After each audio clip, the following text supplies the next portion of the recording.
Hello, hi, and welcome to EmpathicFire. I am your reader, Jay, and this is going to be a general tarot reading for the sign of Virgo for the month of April 2018. Hello, Virgo. It's good to see you here today. Let me move this for a second. Not that. There we go. Better. All right, so hi, Virgo. I'm maybe channeling your energy there a little bit, being a little particular about the placement here on the board.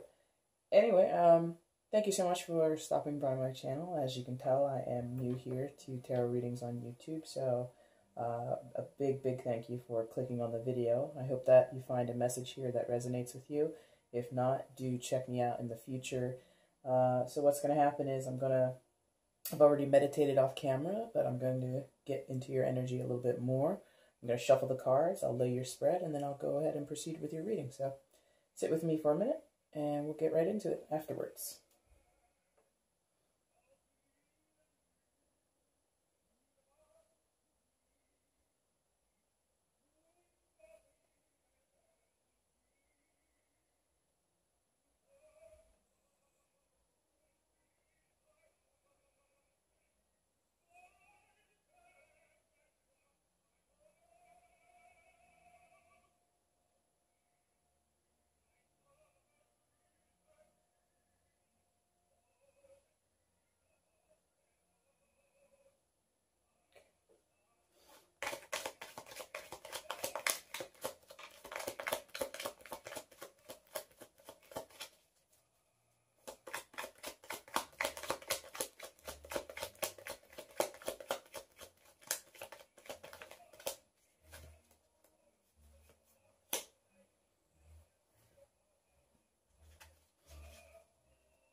And so you know, Virgo, I'm not too much of a talker when I shuffle the cards before I lay the spread.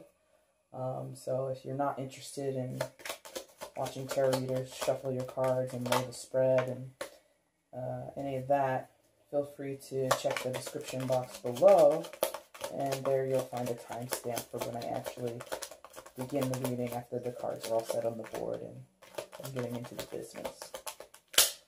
I also don't have much to say here because, well, I'm brand new, right? It's nice to meet you. Thank you so much again for stopping by and checking this out. You know, if there's anything you want to know about me right now, check the About page. And if you need more than what's there, shoot me a message and I'll get back to you.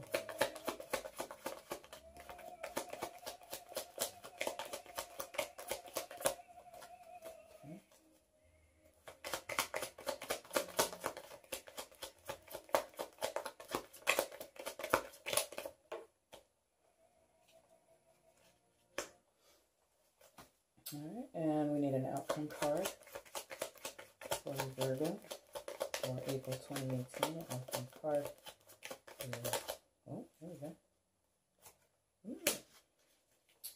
Bottom of the deck is going to be your overall energy for the month of April.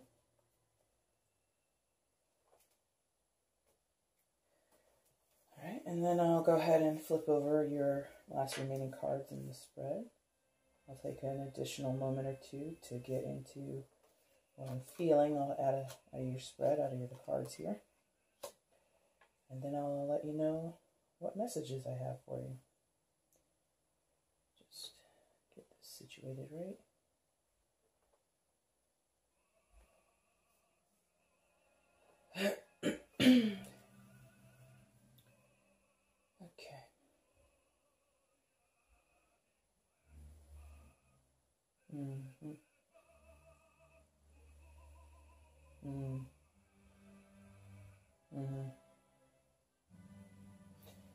All right, Virgo.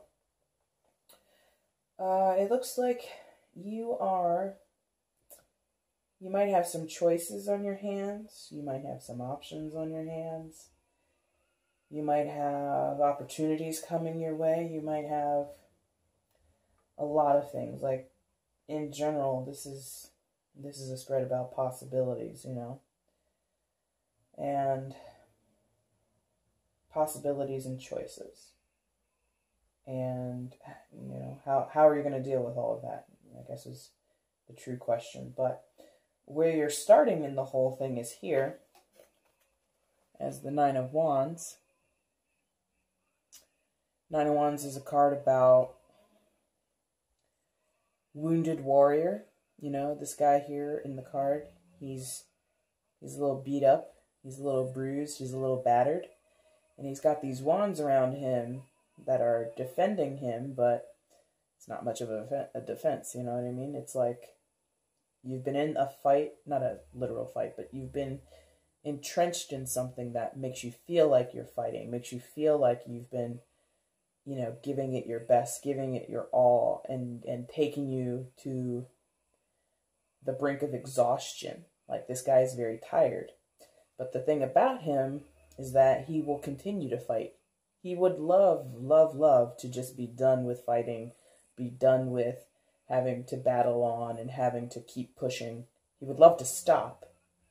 But he's sort of like a man on a mission, and he won't stop because he kind of feels like he has no choice, or he feels as if I stop now, I'll come just this short of actually prospering, of actually hitting the finish line. So why quit now?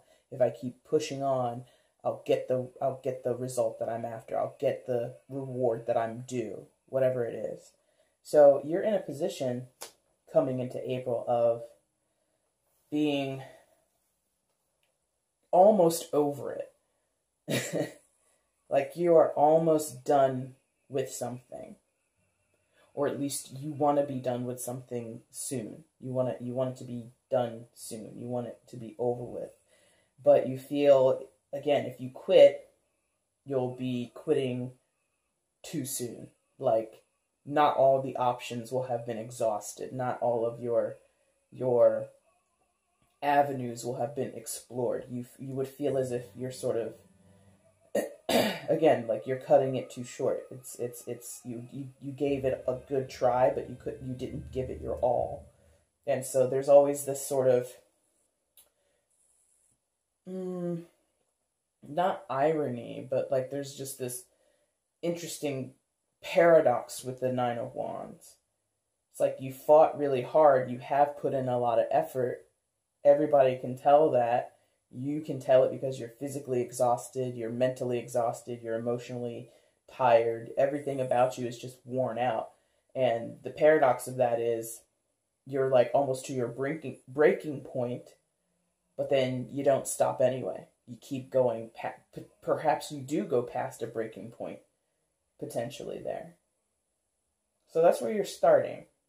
Where you go from here, it looks good. Like it's like you're emerging from something. Like I said, you're emerging from having done a lot of work, having sacrificed a lot, having pushed yourself beyond your limits. And I'm not sure that you're going to get a reward, but you are going to get choices. You are going to get opportunities. And that's what you want. You want choice, you want opportunity, you want to come away from this feeling of just being not yourself. Because the Nine of Wands, he's looking here at the Five of Pentacles in reverse. Five of Pentacles in reverse, when upright, is showing you two people who are out in the cold, who might be beggars, who might be crippled or something like that, and they're really in dire straits, physically and financially impoverished, or just really in poor health and everything like that. But when it's in reverse, it's showing a lack of that. It's showing a turnaround from that. It's showing a misperception of that, or, you know. So with the Nine of Wands, which is where you are starting in April, he's looking at the Five of Pentacles in reverse as like a dream, as like a hope, as like a wish, or, you know, maybe that's your end game in this whole thing. You just want to come out of feeling, you want to stop feeling so poorly. You want to stop feeling so dejected and rejected and, you know, not separate, but isolated maybe. Maybe isolated. You feel a little isolated because you have other cards here that really are talking about balance. They're talking about partnership. They're talking about navigating interpersonal relationships of any kind, truly, since we're talking in, this is a general reading. It can't be, I can't say for sure that it is a romantic situation or a familial situation, but because it's general, you plug in what fits, if it fits. If it doesn't fit, don't try to force it, okay? But it's interesting because, like I said, you start here at the Nine of Wands, and you're looking here at the Five of Pentacles in reverse, and on the Five of Pentacles, there are two people depicted, right? So there might be someone who you feel you've lost a connection with. You might feel as though you're not able to be close with this person, spend good quality time with this person, build a relationship with this person, things like this. And so whoever this person is, again, could be a loved one, could be a boyfriend, girlfriend, it could be even a child, you know, because again, it's general, so I can't, you know, specify really. But whoever this person is, you feel like either you're out in the cold with them, or you're both sort of out in the cold with each other, like you're disconnected from each other.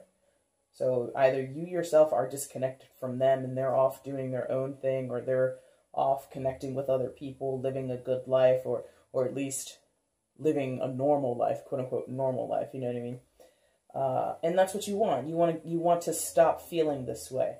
You want to stop feeling this way. You want to move from the outside to the inside.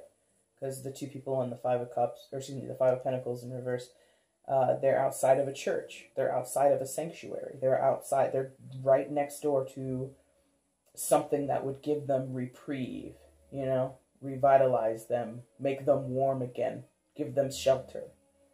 And so that's why this Nine of Wands energy is like, I could just stop, but if I stop now, it would be it wouldn't serve me. It would be like a sabotaging kind of energy if I were to stop. So that's why you're at the Nine of Wands, where you want it to be over, but you know you can't stop now, because if you did, you're not going to get, not a reward, because I don't really see a reward here or any kind of concrete result.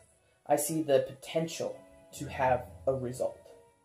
Why do I see a potential? Because you've got the Two of Cups here, you've got the Two of Pentacles here, you've got the Lovers next door behind you, and you also have Strength.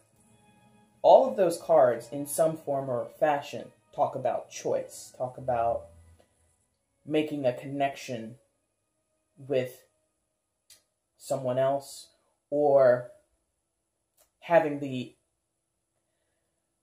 chance to make a connection. Because the Two of Cups, obviously depicting two people here, and a lot of readers will call this a soulmate card, or the soulmate card. I would call it that, but not in the same way that I think some people might mean soulmate. Not necessarily a tarot reader, but just even someone who might be, you know, just looking at tarot readings online and trying to figure out some things about their life. The word soulmate, in my understanding and how I use it in my life, is that it's a profound connection with another person. Which means if you are not living in a cave somewhere by yourself, which that would mean that throughout your life you're going to have many soulmates. Because a profound connection is what? A profound connection is heartfelt. It's full of love. It's full of companionship. And you can have that with many different types of people in your life. You know, the standard, you know, sort of, like I said before in another reading, it's like a Hallmark card understanding of soulmate. Like, you're my person. If everybody else in the world disappeared, as long as I had you, everything would be great. And it's just you and me, and we're alone on a desert island, and that's heaven. You know, that kind of attitude. And the true reality of a soulmate is that it could be anyone. It could be your friend, it could be your father, your mother, it could be a cousin, it could be a coworker, it could be someone that you knew in your childhood for like the first 10 years of your life, and then they moved away, you know, across the water somewhere, and you never see them again, or you don't really hear from them again, and your relationship is not as close as it was when you were children, but that person is still a soulmate to you because they had such a profound connection with you at a period in your life. So that's what the Two of Cups is to me. So yes, it could be technically, because it doesn't exclude it, it could be your one and only. It could be your partner for life. It could be, because that still is a soulmate. But the definition of soulmate includes more than just a romantic connection between you and another person. It can include your family. It can include your friends. It can include coworkers or strangers, in the sense of people you just meet briefly. You know, maybe you're out drinking with friends, or you're at the bar, or you're at the maybe you're at an airport bar, and you just happen to have a great conversation with someone because your flight's delayed. Boom, that's a soulmate connection. How profoundly or how deeply will that change your life? Who knows? But it might change your day. It might change your outlook or perspective about a particular situation, depending on what you and this person talk about in the time that you spend together. And regardless, this is what the Two of Cups is, something that I feel that not only you want or you desire, maybe even crave, if this Nine of Wands energy is super difficult for you and you've been having such a trying time, you might be craving a Two of Cups energy, or Two of Cups exchange, a Two of Cups relationship. I'm not sure. But the fact that it's here and how it's situated with everything else, like I've been saying, there's a potential for it. Like, I don't feel that there's a guarantee here. Some kind of work has to be put in, and Wands is about action, right? Wands is related to fire energy and fire signs. And so action orientation is what the Wands is all about. So through your process of carrying on in a situation that you're tired of, that's drained you, that's sort of abused you in a way, through that process, there's a chance, an opportunity for you to meet someone or rekindle something with someone if this is not a stranger to you. Because of everything I see here, it might be a new person, but I'm not, I feel it's mostly someone that you would know already, or you have some kind of association with, or some kind of acquaintance with. I don't think it would be a brand new person that you want this Two of Cups energy with. I think it's someone that you already know, or someone that you have seen from afar, at least, in that way that you know them, like you know of them. You may have spoken once or twice in passing, so I just don't see this as being a brand new person that you want this connection with. Okay? And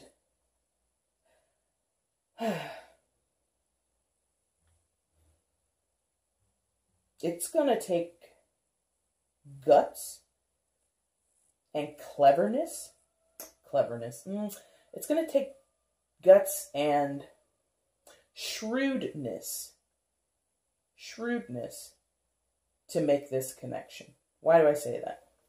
Because you've got the Strength card above the Nine of Wands, and you've got the Lovers card behind you, behind the Nine of Wands. Strength card. Kind of obvious, the meaning of it, because it's there in the name, strength. It's about having that fortitude. It's about having that wherewithal, that ability to persevere and push through and really keep up the good fight, but not necessarily aggressively, right?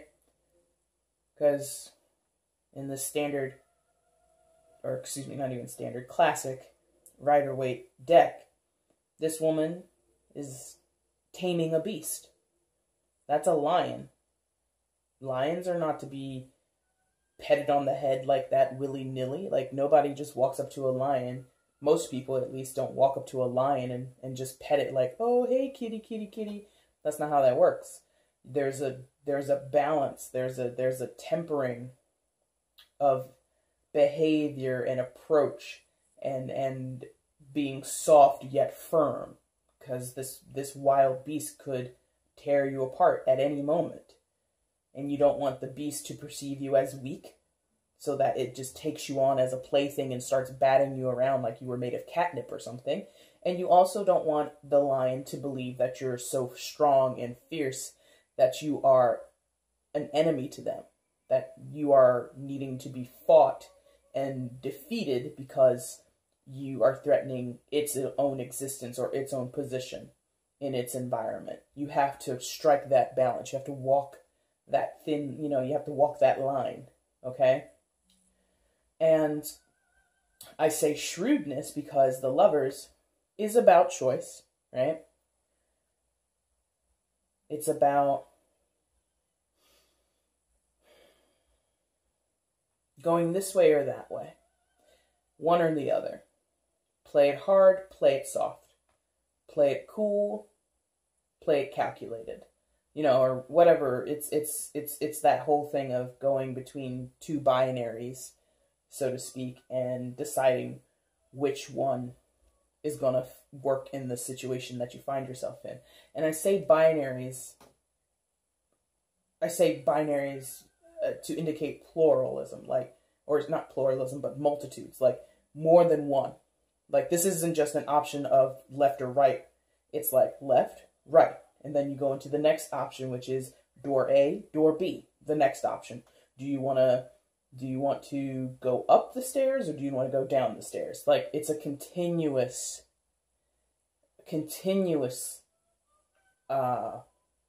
decision-making process I get here. Like, again, it's not just one option. It's not just like one circumstance that you have to decide on, or one scenario that you have to move through. It's like a couple. It's like a few.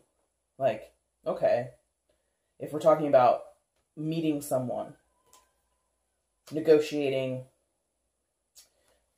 and trying to find balance in a relationship with someone, okay, so I have to meet this person.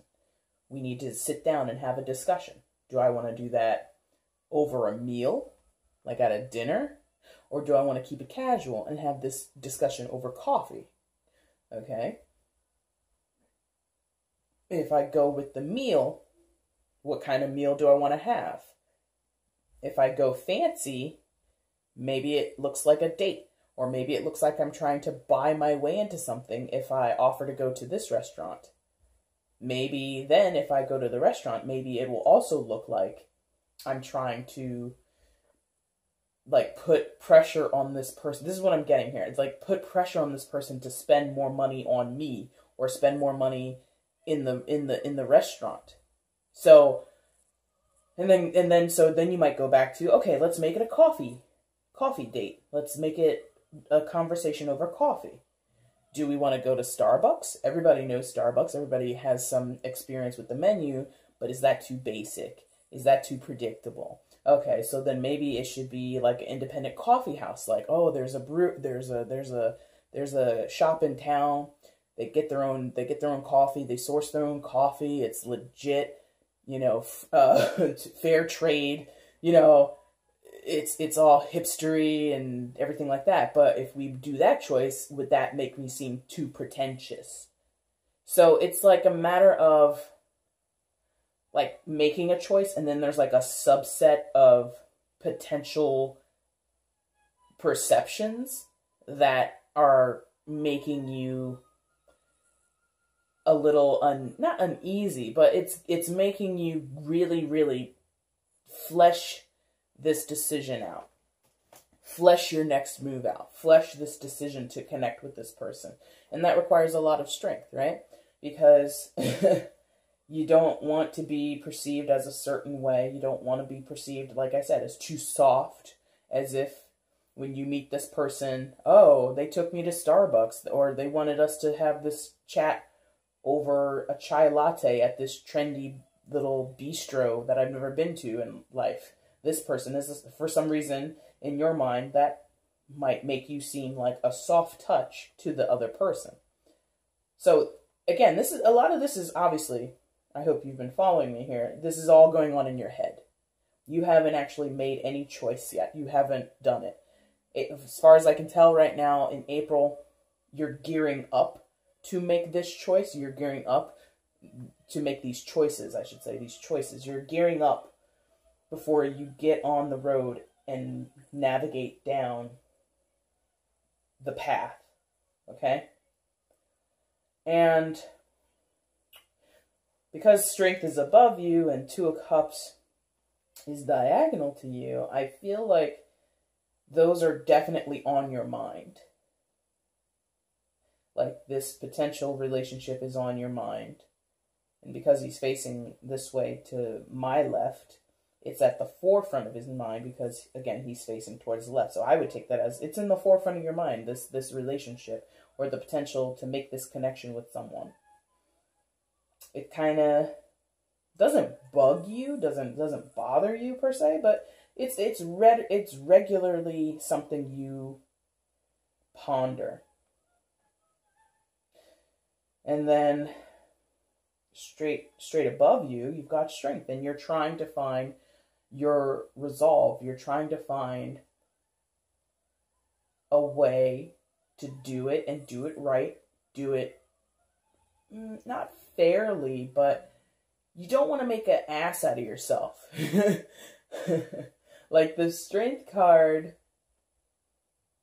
associated with Leo, right? And when people typically think of Leo, they might think of ego, they might think of boisterousness and loudness and all that stuff. But I think they also, if you really follow zodiacs, I think one of the things that people will say about Leos is that they are confident.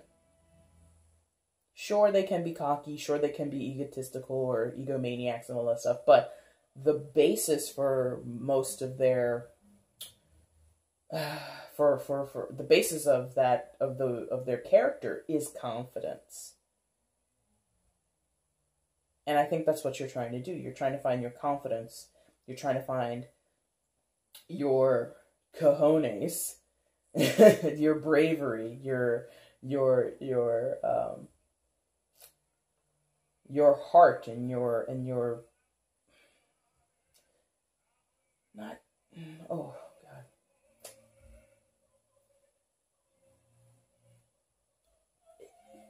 No, well, maybe, okay. Because part of me also wants to talk about, like, your mind, which is totally possible here, even though there's no swords cards here on the board. I feel like there's something that you're mentally also, you're trying to get mentally strong. Not only strong in your heart and in your gut, but you're also trying to get mentally strong a little bit. Because this is, I'm not particular about the phrasing, like I'm not a fan of the phrasing, but just a moment ago I was getting into this strength card and then mind game came up. Mind game. And I'm like, mind game is, to me, not a great it doesn't have a great sentiment to it, but I get what I'm feeling here now. I get it. It's like, mind game is in, I think the person you might be thinking about might have played mind games with you, or they have that reputation of being someone who can play mind games, so you have to get strong in that way too. Not that you want to initiate a mind game with this person and kind of do some, play games with them or anything like that, or test them and, set them up and see how they react. It's not like that. I don't think you're the initiator of that of that energy, I think that you would be the receiver. And because you're thinking about it, you're mulling this thing over, I think that you are trying to get yourself ready to get on that person's level. And it's not in a sink to their level sentiment either. It's no, you want to match them. And it's not negative, and that's why I'm not 100% into that choice of word, mind game. But that's how it came to me. But yeah, I don't sense anything malicious about it. Mind game. I've used that word and I'm sticking with it. But I don't take that to be, like I said, don't take it to be any type of malicious energy or manipulative energy. I like, you could be dealing with a manipulator, but it's not like a master manipulator. It's not somebody who you can't trust them and they're totally just shady. It's not like that. Like they might play like a mini mind game, like a little, not even like it might be cute to you or someone else, but it's not super, it's not malicious, or it's not meant to disturb you or cause dysfunction or dissension or anything like that. Okay? And a little bit about the Lovers, the position of it being behind you, you could, if you, like, I'm not feeling it particularly heavily that because it's behind you in the orientation of the spread, that it's a past relationship where you were involved with the person. Like, this could be an ex. That's possible. Totally possible. But I'm not feeling it overwhelmingly that way. Again, I think this is more like, this is where you are, and like, these are like thought bubbles around you. In the forefront, like, or what you're looking at is coming out of feeling as if you're out in the cold and abandoned or something like that. In the forefront of your mind, there's a relationship that you want to, there's a connection that you want to make with someone. Directly above you is, what we just talked about with strength. And then behind you, in your mind, in your thought process, is the Lovers. Because it's behind you as far as the physical body of the man in the card. Again, it could be an ex that we're talking about. But I'm feeling it more, I'm feeling overall, this is more of what this is more of what Virgo is typically known for. If you know a Virgo, like I know Virgos, and if you are a Virgo watching this, hopefully you have some self-awareness, you do have a tendency to be a muller. Somebody who sits and thinks and thinks and thinks and thinks and thinks and thinks and thinks and thinks and thinks, and then thinks a little bit more, grabs, a bottle of water, grabs some lunch, and then you proceed to thinking and thinking and thinking and thinking and thinking and thinking and thinking over and over and over again. A Virgo, one of the ways that I envision a Virgo, and I've come to observe them in my life, is like, one of the things I associate with them is a Rubik's Cube. Like, not like a speed genius person who can solve it in 3 seconds or anything, but a normal person, quote unquote normal person, who is trying to solve a Rubik's Cube, takes the cube and they move it this way, move it that way, move it this way, move it that way, and it's constantly turning over this cube in their hands just until they are able to solve it. Most people eventually can solve the Rubik's Cube, but look how long it takes them. Several hours, days, months, years, whatever. So a Virgo is always constantly trying to solve a Rubik's Cube. Whether that be deciding where to go to college, that's a Rubik's Cube. Deciding what job to take or what kind of job to pursue. Deciding on how to decorate their home. Deciding where to go on vacation. Everything has to be turned over in the broadest of light. You can't be trying to solve a Rubik's Cube in a dimly lit room. No, all the lights are on, and it's just you and the cube. You and whatever you're trying to puzzle through, whatever you're trying to solve. You are just dedicated to turning it over and puzzling it out and figuring it out and working all angles, looking for all solutions before you actually try to decide on the final solution or your final submission to the solution. if that makes sense. So, I think that's what the Lovers is. I think that in the back of your mind is the Rubik's Cube energy. In the forefront, you're thinking about the relationship, you're thinking about the connection, and above you, you're really trying to get your bravery up. You're really trying to build up your strength. You're really trying to build up your strength and make sure that you strike that balance of not being too soft and not being too hard, but being just right and going into this interaction.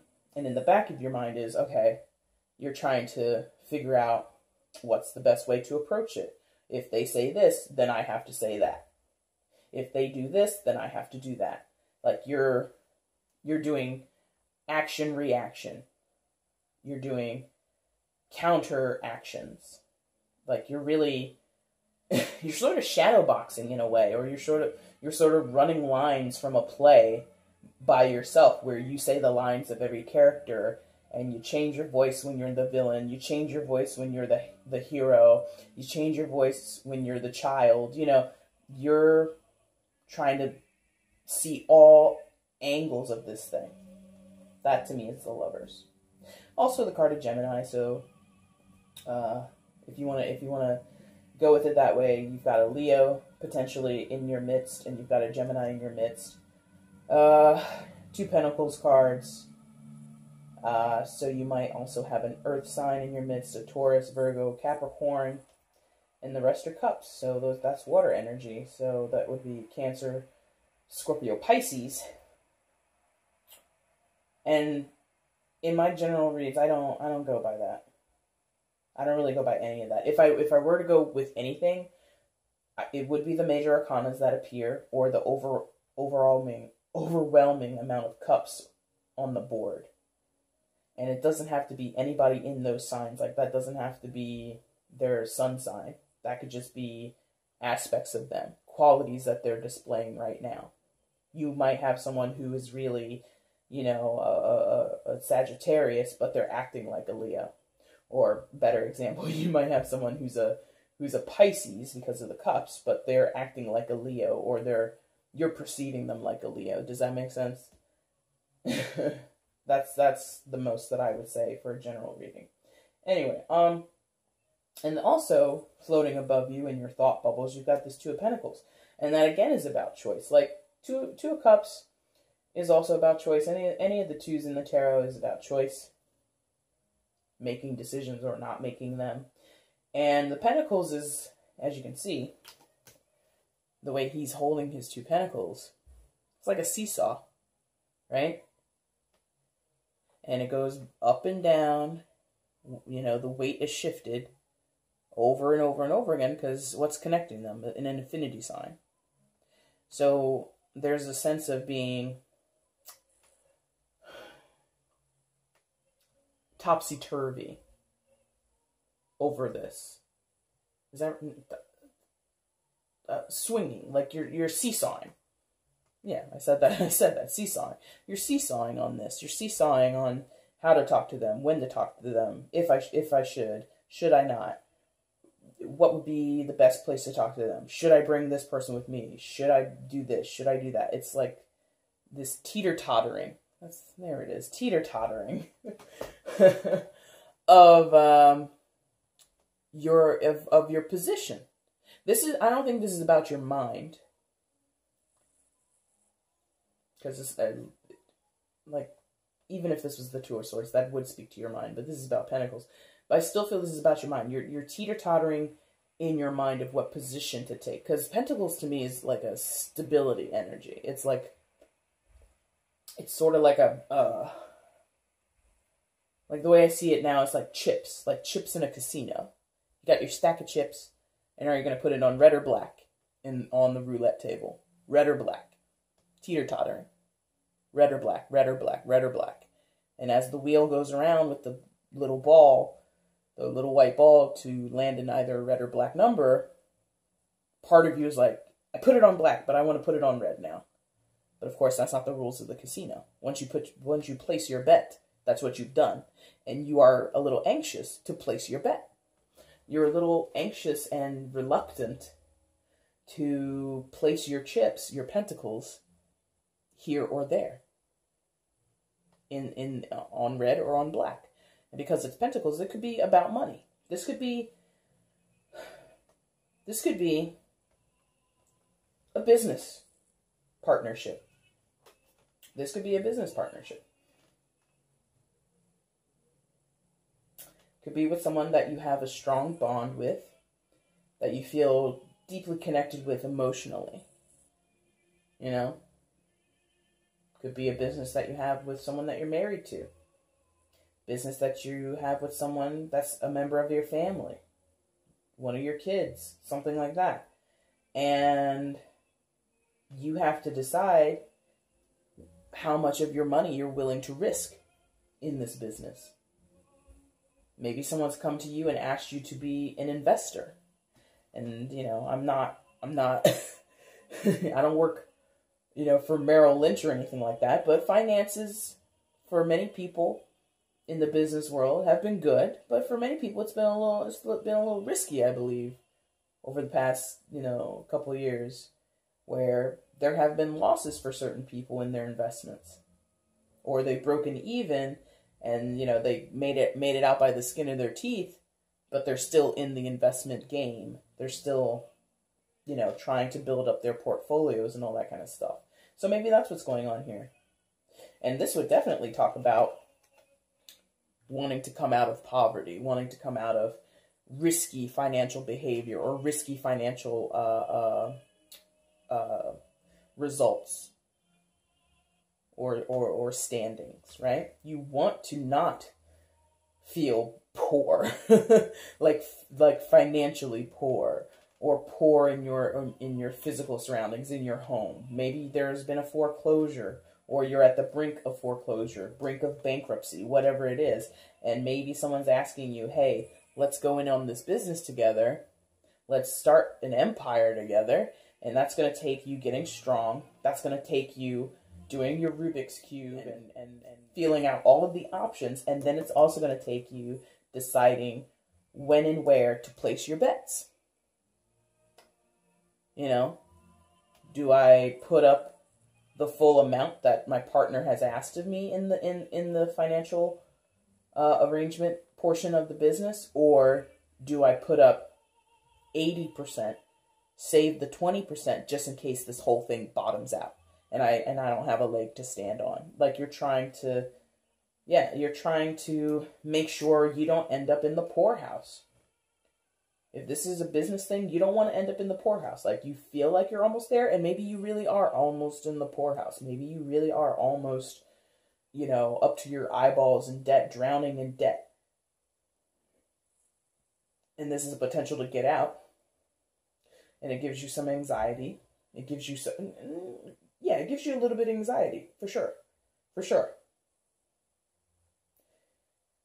And within April, I think you're mostly going to be spending your time mulling things over and ruminating about this whole situation. You're going to be in your thoughts, not really in your feels, even though you do have Cups energy here. I don't feel that this is like a decision that you're making with your heart. This is a decision that you're trying to make with your heart and your head in conjunction with one another, which is something that Virgo can do.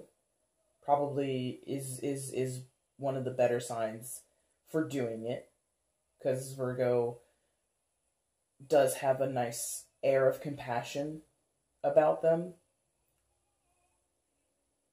They're giving, they're caring, they're nurturing, but they're also savvy, and they're not to be taken for a fool, and they're not ones to risk it all. Almost all. A good portion of it, but never risk it all. So you're savvy.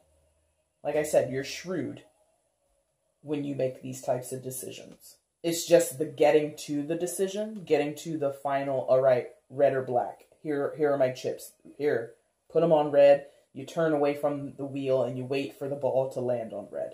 Like, it takes a while for you to get to that point that you say, okay, boom, put 5,000 on red and let the fates turn the wheel as they may. It takes you a while to lay down that bet. Once you do, who knows what's going to happen? I don't see it here. Like I said earlier, this is a reading about potentials. This is reading about possibilities. And within the month of April, maybe a little bit before, coming out of March, or maybe going a little bit into May, your result is going to be the Four of Cups. Or your outcome is going to be the Four of Cups. And I read this as not a result like in the scenario that I just painted about a casino where you placed your money on red and it comes up black or it comes up red. No, not like that kind of result where it's either yes or no, A or B. Not that kind of result. I think the result is pending. I think like this is pending. And you don't like that. Like I said earlier, you want a resolution. You want to get out of this so bad. You want to be done with feeling stressed about this. But within April at least, you haven't gotten a clear result. Like I said, you've gotten potential. Because what is Four of Cups? This person here is mulling over the three cups in front of him, and there's another one, but he's not considering it. So there's like already options before you, A, B, or C. The universe or God or however you want to think about it is giving you a fourth option. And this guy is like, I don't want four options, universe, spirits, angels, whoever. Don't muddle my head even more by giving me more options. Like that's how I'm feeling this. This is like you're already trying to see out of the three which is the best, and then a fourth one comes along. It works to confuse you. All it does is make you feel like you've got more work to do or more things to consider, and you don't want that. You want a resolution, not more possibilities. That's what this is. You don't want more possibilities. You don't want more options. You actually want a resolution. If you're not so adverse to it, you'll welcome the fourth option. You could welcome the fourth option, but again, there's not like a concrete A or B here. There's no, if this was a test, if this was multiple choice, you're not going to come out having decided on A, B, or C, or D, okay? You're going to come out saying, oh, this question just got a little bit more complex, a little bit more trying, a little bit more demanding, because now I have more things to consider. Great. Great. Like that, it's like that level of dissatisfaction. Like it's an eye roll, like oh, here comes option D. Fabulous. Like that droning, mocking, sarcastic way of saying, oh, yeah, this is just what I needed. Wonderful. Okay? And your overall energy in the entire spread here is the Queen of Cups. What is she here for? What is she talking about? Queen of Cups right now for you is, I think she's opening your heart up a little bit. I think that this has been pretty practical here. Most of this has been practical, kind of rooted in what you know and what you don't know. And I think that the Queen of Cups might be a sprinkling of intuition. Or it's someone coming in, sprinkling their intuition, sprinkling their compassion and empathy on the situation, kind of guiding you through. Like I said, Virgo on their own is already compassionate, but they're also practical. They're also grounded in that compassion. Okay? This person, if it is an actual person who is not you, being Queen of Cups, again, that might be a water sign. That's water energy, so it might be a water sign. And again, that's Cancer, Scorpio, and Pisces. Or again, it's just somebody who's kind of embodying that energy right now. And this person, if it's not you, would be reminding you, okay, well, don't forget, that's your brother who's asking you for this loan. So don't treat him like a complete stranger. Like, just remember, you guys grew up together and you have good memories and you want to keep this bond alive. You don't want to sever these ties, or you don't want to, you know, drown this relationship in practicality. Be kind. Be loving. Whatever, right? So that's kind of what's overall in this situation. Something that you can tap into. That might be the not a fourth option, but that might be even the fourth factor that's introduced, is like, I've been thinking about this financially. I've been thinking about this in terms of what it's going to do with my home-work-life balance. I've been thinking about what this is going to do for my resume. And then the universe or this other person is like, don't forget what it means to your emotions, and don't forget what it means to your connections with other people. Don't forget that there is heart involved here. It's not all practical means. It's not all things that are on the ground, that are rooted, that you can sort of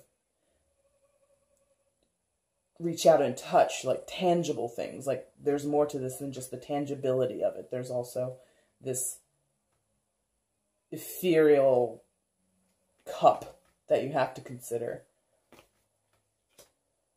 And again, Virgo can be very kind and nurturing, but not not at the expense of being sound of mind, you know. Virgo is definitely not a fool when it comes to their heart or their emotions. They rarely get wrapped up in such soft and soft and cutesy type of considerations. Okay?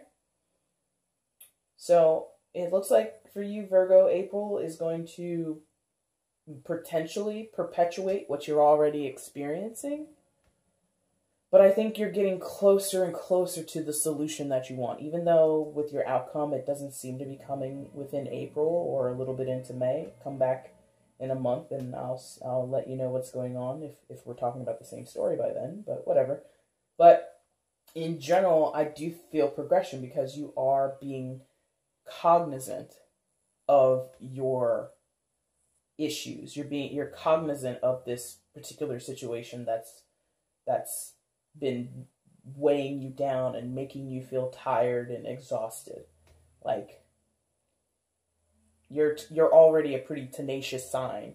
You're already pretty guided towards results and goal-oriented, but even more so now, you're beginning to see the light at the end of the tunnel. There's still a ways to go. You still got several hundred yards before you get out of this tunnel, but at least you can see the light coming.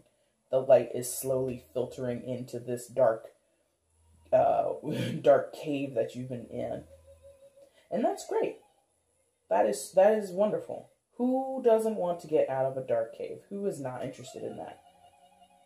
Most humans adore sunlight, adore being in places that don't confine them, and I think that's what you really want, and that's what you're gonna get it eventually. You just don't know where you're gonna come out at. You know, am I gonna come out on a cliffside? Am I gonna come out on a beach from this cave? Am I gonna come out and I'm gonna be in a rainforest? You don't know, but you know that you're coming out of the darkness. Okay. All right, Virgo, I want to thank you so much for sitting with me for this reading and hearing these messages. I hope that they resonated with you in some way. If they didn't, please, again, come back in May, and we'll see if there's a message for you then. And if you do like what you saw here, please comment below. Share your stories with me and other people. And if you definitely liked, please like the channel or like the video. Share the video, and subscribe to the channel if you want. Alright, so thanks again for watching. Bye.